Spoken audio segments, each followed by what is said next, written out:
বিসমিল্লাহির রহমানির রহিম। বিশ্বনন্দিত মুফাসসির আল্লামা দেলাওয়ার হুসাইন সাঈদী দীর্ঘ কয়েক যুগ ধরে ইসলামের বিভিন্ন দিক সম্পর্কে গুরুত্বপূর্ণ আলোচনা করে আসছেন। সুধীমণ্ডলী, সম্মানিত মাওলানার বিভিন্ন বক্তব্য থেকে সম্পাদনা করে এখন আপনাদের সামনে উপস্থাপন করা হচ্ছে মুসলিম মনীষীদের জীবনী।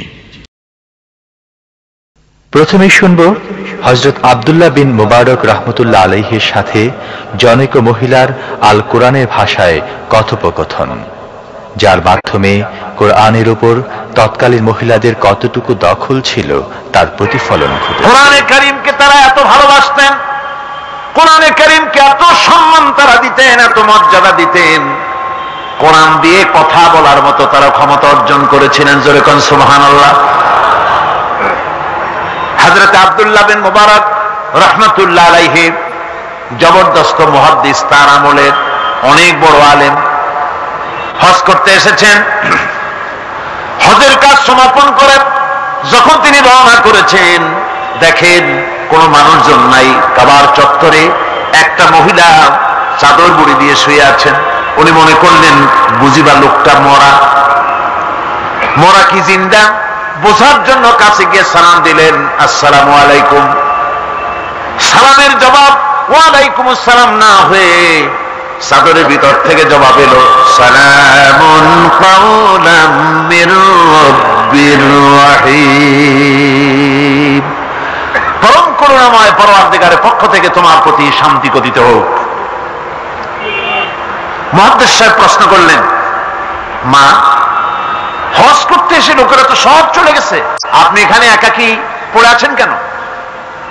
তিনি জবাবে কোরআনে কারীম থেকে বললেন, মাইয়ুদলিলিল্লাহু ফামা লাহু মিন হাদ। আল্লাহ পাক যাকে পথভ্রষ্ট করেন তারে কেউ পথ দেখাইতে পারে না।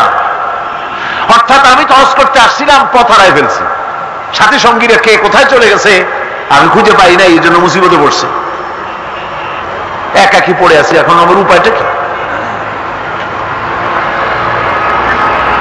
মুহাদ্দিস সাহেব বলছেন, মা, একাকিনী এই অবস্থায় কত সময় পড়ে আছেন? তিনি জবাবে কোরআনে কারীমের একটি আয়াত তেলাওয়াত করে জবাব দিলেন, সালাসা লায়ালিন সাবিয়া। 3 রাত পূর্ণ হয়ে গেছে। আরে 3টা রাত আপনার পূর্ণ হয়ে গেল, এখানে আপনার পানাহারের বন্দোবস্ত কি? খাইছেন কি? বুড়ি জবাবে কোরআনে কারীমের আয়াত পেশ করে মুহাদ্দিসের জবাব দিয়ে দিলেন, আল্লাযী হুয়া ইউতঈমুনি ওয়া ইয়াসকিন। ওই মহান আল্লাহ রাব্বুল আলামিন তিনি আমার পানাহারের বন্দোবস্ত করেছেন। মুহাদ্দিস সাহেব বলছেন, মা, আমার কাছে কিছু খাবার আছে, আপনি দয়া করে এই খাবারটুকুন গ্রহণ করুন। বুড়ি তখন কোরআনে কারীমের একটি আয়াত পাঠ করে এই প্রস্তাবকে ডিনাই করলেন। বুড়ি বললেন, সুম্মা আতিম্মুস সিয়ামা ইলাল লাইল। তোমাদের রোজাকে সন্ধ্যা পর্যন্ত পূর্ণ করো। এর দ্বারা বুড়ি প্রমাণ করলেন আমি তো রোজা রাখছি, কাজী সন্ধ্যা আসার আগে তো কিছু খাইতে পারবো না। মুহাদ্দিস সাহেব বলছেন, বুড়িমা, এটা যখন রমজান মুবারকের মাস নয়, আপনি বোধহয় নফল রোজায় রেখেছেন, সফরের হালতে ফরজ রোজাও তো ছেড়ে দেওয়া যায়। আপনি কি খাইছেন না খাইছেন, আপনি আমার এই খাবারগুলি খান, রোজা ভাঙলে অসুবিধা হবে না? নফল রোজা ভাঙলে অসুবিধা কি? বুড়ি জবাবে বলছেন, وَأَن تَصُومُوا خَيْرٌ لَكُمْ إِن كُنتُمْ تَعْلَمُونَ। যদি তুমি নফল রোজা রাখো তা তো তোমার জন্যই কল্যাণকর, সুতরাং আমি নফল রোজা রাখছি, যেটা আমার জন্য কল্যাণকর, তোমার কথা মতো আমি খাবো নাকি? মুহাদ্দিস সাহেব বলছেন, বুড়িমা, প্রত্যেক কথার জবাব কোরআন দিয়া দেন কেন, কারণটা কি? বুড়ি জবাবে বলছেন, কোরআনের আয়াত পাঠ করে জবাব দিচ্ছেন, মা ইয়ালফিযু মিন কাওলিন ইল্লা লাদাইহি রাকীবুন আতীদ। মানুষ এমন কোন কথা বলে না যে কথা ফেরেশতারা রেকর্ড করে না রাখে, সব কথা রেকর্ড হয়ে যায়। সুতরাং আমি চিন্তা ভাবনা করে বাছাই করে নিলাম কোরআন দিয়ে কথা বলবো, এই কথাগুলি রেকর্ড হবে, প্রাপ্ত হবেই না, প্রত্যেক অক্ষরে অক্ষরে 10-10 করে নেকি আমলনামায় লেখা হয়ে যাবে। মুহাদ্দিস সাহেব মনে মনে একটু চিন্তা করলেন, এই বেটি হলো বুড়ি, একটা মেয়ে লোক, আর আমি মুহাদ্দিস মানুষ, সে কোরআন শরীফ দিয়ে কথা কয়ে বাহাদুরি দেখায়, আমি তারে মাতৃ জবান দিয়ে কথা বলাবই, এই চিন্তা তিনি করলেন। তিনি তো বড় আলেম ছিলেন, অত্যন্ত বড় আলেম। তার সম্পর্কে তার সাথীরা কবিতা রচনা করেছিলেন। তিনি যখন তার এলাকা ছেড়ে গিয়েছিলেন, তার সাথীরা বলেছেন, ইজা সারা আব্দুল্লাহ মিম্মার উলাইলাতান, ইজা সারা আব্দুল্লাহ মিম্মার উলাইলাতান সারা আনহা নূরুহা ওয়া জামালুহা। আব্দুল্লাহ যখন আমাদের এলাকা ছেড়ে গেল, তখন এলাকার সৌন্দর্য গেল, নূর গেল, আলো গেল, সব হারায় ফেললাম, যেহেতু তিনি সাহিবি ইলম ছিলেন। তারা বলল, ইদা যুকিরাল আখিয়ারু ফি বালদাতিন ফাহুম আনজুমুন ওয়া আনতা হিলালুহা। আমরা যখন আমাদের বন্ধুদের মধ্যে আলোচনা করি, তখন আমাদের বন্ধুরা আর যত বড় বড় আলেম আছে, তারা যদি তারকা হয়, তাহলে আব্দুল্লাহ তুমি তো সেই তারকা রাজির মধ্যে চাঁদের মতো। এরকম বড় আলেম ছিলেন হযরত আব্দুল্লাহ বিন মুবারক। তিনি চিন্তা করলেন, এই বুড়ি দেখি তারে দিয়া তার মাতৃ জবানে কথা পাওয়া যায় নাকি। তিনি জিজ্ঞেস করলেন, আচ্ছা বুড়িমা বাড়ি কই? ওনার চিন্তা, বাড়ি ওই কোরআন শরীফের মধ্যে তো খাগড়াছড়ি ফটিকছড়ি নাই, গ্রামের নাম তো নাই, ধরা যায় নাকি।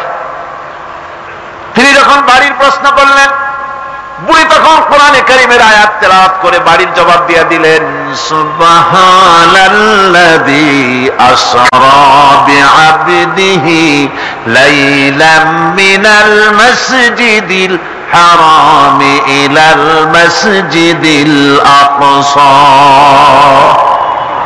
পবিত্র মহান সত্তা, দোষ ত্রুটি অক্ষমতা দুর্বলতা থেকে মুক্ত সেই মহান সত্তা, যিনি তার বান্দাকে ইসরা করিয়েছেন মসজিদে হারাম থেকে মসজিদে আকসা পর্যন্ত। এর দ্বারা তিনি প্রমাণ করতে চাইলেন, মসজিদে হারামে আসছি হজ করতে, আর মসজিদে আকসার কাছে আমার বাড়ি। মুহাদ্দিস সাহেব না পেরে তিনি তখন চিন্তা করলেন, এমন বিদুষী মহিলা একা একে ফেলে যাওয়া কিছুতেই বুদ্ধিমানের কাম না। তিনি বললেন, মা আমার কাছে একটা উট আছে, আপনি যদি রাজি হন উটের পৃষ্ঠে সাওয়ার করে আপনার গন্তব্যে পৌঁছায় দেই। বুড়ি তখন কোরআনে কারীমের একটি আয়াত পাঠ করে সম্মতি প্রদান করলেন। তিনি পড়লেন, ওয়া ইন তাফআলু মিন খায়রিন ইয়ালামুহুল্লাহ। যদি তুমি কোনো ভালো কাজ করো, অবশ্যই আল্লাহ তা জানবেন এবং এর জন্য উত্তমভাবে আল্লাহ পাক তোমাকে পুরস্কৃত করবেন। তার মানে হলো, পথ হারা মানুষকে পথ দেখানো নিশ্চয়ই ভালো কাজ, তুমি একটা ভালো প্রস্তাব করছো। মুহাদ্দিস সাহেব বললেন, মা আমার এই উটের উপরে আপনি আরোহণ করুন। বুড়ি উটের উপরে আরোহণ করতে যাচ্ছেন, হঠাৎ লক্ষ্য করে দেখছেন মুহাদ্দিস সাহেব তার দিকে তাকায় আছেন।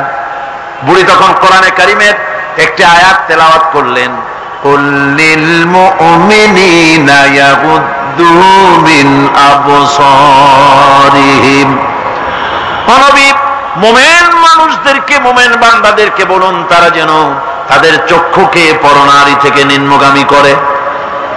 বুড়ি এই আয়াত দ্বারা বলতে চাইলেন, মুহাদ্দিস সাহেব আমি বুড়ি মানুষ, উঠে সাওয়ার হতে গিয়ে না জানি বেসতর্ক হয়ে যেতে পারি, চক্ষুকে নিম্নগামী করেন। সুবহানাল্লাহ।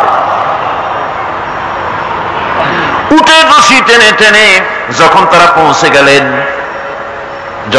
পৌঁছে গেলেন, তিনি জিজ্ঞেস করলেন, আপনার কি কোনো ছেলে মেয়ে আছে নাকি? বুড়ি জবাবে বললেন, আল মালু ওয়াল বানুনা জিনাতুল হায়াতুদ দুনিয়া। মাল এবং সন্তান সন্ততি এগুলি হচ্ছে দুনিয়ার সুখ সৌন্দর্য আল্লাহ পাক, এটা আল্লাহর নিয়ামত। তার মানে নিয়ামত থেকে আল্লাহ আমাকে বঞ্চিত করেন নাই। ছেলে মেয়ে আছে। মুহাদ্দিস সাহেব প্রশ্ন করলেন, ছেলে মেয়ে যদি থাকে তাহলে তাদের নাম কি? আটকাবার একটা বুদ্ধি, যেহেতু সব নাম তো কোরআন শরীফে নাই। বুড়ি সেকাম আগেই সেরে রেখেছে।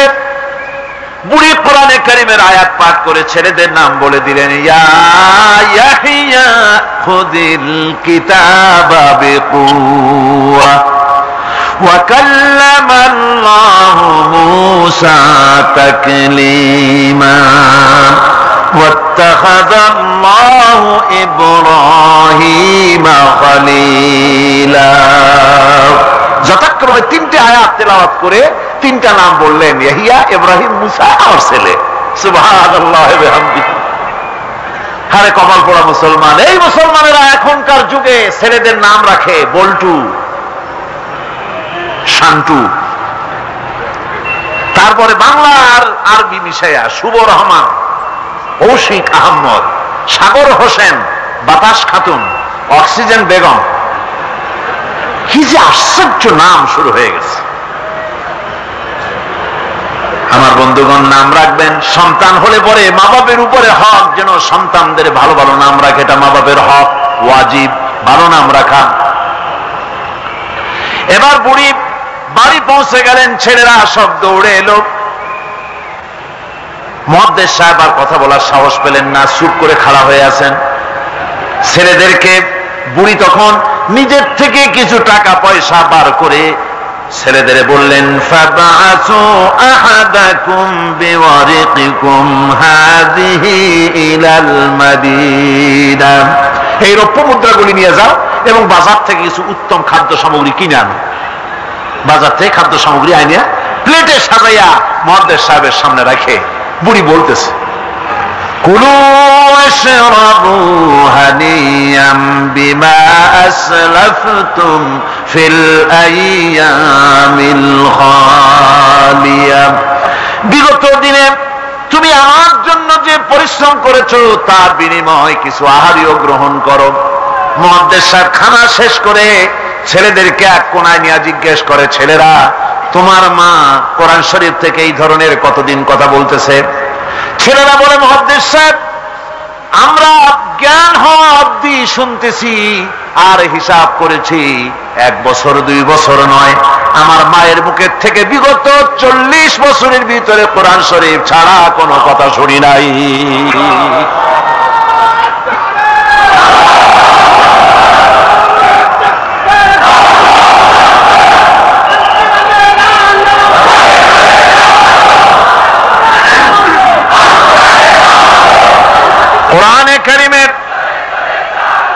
কোরআনে কারীমের প্রতি মানুষের, তৎকালীন যুগের মানুষের এই মহব্বত ছিল, এই ভালোবাসা ছিল, এই আকর্ষণ ছিল।